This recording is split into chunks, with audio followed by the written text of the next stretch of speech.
আল Buruj international school কর্তৃক আয়োজিত বার্ষিক ক্রীড়া প্রতিযোগিতা 2026 অনুষ্ঠিত হয়। ফেব্রুয়ারি 7 তারিখ শনিবার নগরীর বাইজিদ বোস্তামি রোডে অবস্থিত একটি টার্ফে এই অনুষ্ঠানের আয়োজন করা হয়। আল বুরুজ ইন্টারন্যাশনাল স্কুলের শিক্ষিকা বুসরা মুত্তাকিন, তাসফিয়া জান্নাত ও নুকরাত তাবাসসুমের সঞ্চালনায় এবং চেয়ারম্যান মোহাম্মদ হাবিবুল্লাহ বাহারের সভাপতিত্বে এতে প্রধান অতিথি হিসেবে উপস্থিত আছেন চট্টগ্রাম মাধ্যমিক ও উচ্চ মাধ্যমিক শিক্ষা বোর্ডের পরিচালক প্রফেসর মোহাম্মদ ফজলুল কাদের চৌধুরী।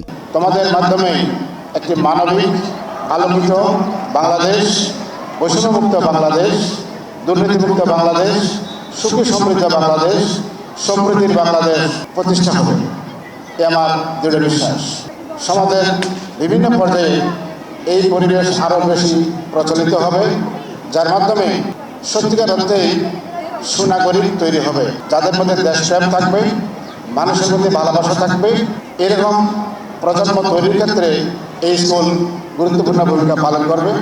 আমি এই স্কুলের উত্তরোত্তর সমৃদ্ধি কামনা করছি। এ সময় এডার উপস্থিত আছেন আল বুরুজ ইন্টারন্যাশনাল স্কুলের সিইও মেহেদি হাসান চৌধুরী, পরিচালক জেসমিন আক্তার, ফরহাদুল ইসলাম, নাইমা সুলতানা, সিরাজুল আরেফিন, ফাতেমা সুলতানা, সাইদা ফারজানা ইভা, শাকিল মাহমুদ ও অধ্যক্ষ সাইদা তাহমিনা নাসরিন সহ অন্যান্য শিক্ষক শিক্ষিকাবৃন্দ। চট্টগ্রামের মধ্যে আল বুরুজ ইন্টারন্যাশনাল স্কুল প্রথম প্রায় 1 ডিকেড আরা ক্রস করতাম যায় এবং এর ভিতর আর প্রচুর স্টুডেন্ট আরা পাস করছি। ওনারা জানান যে মরাল এডুকেশন উইথ ন্যাশনাল কারিকুলামের সাথে মরাল যে দরকার, কারণ মরালিটি না থাকলে আসলে দিন শেষে আমাদের কোনো কিছু কোনো কাজে আসবে না।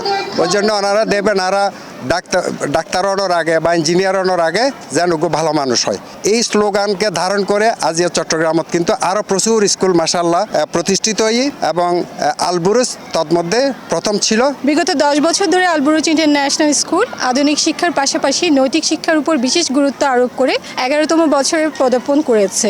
এছাড়াও প্রতিটি শিক্ষার্থী শারীরিক ও মানসিক বিকাশে যে বিষয়গুলি বিশেষভাবে ভূমিকা রাখে তার উপর আমরা যথেষ্ট গুরুত্ব আরোপ করি।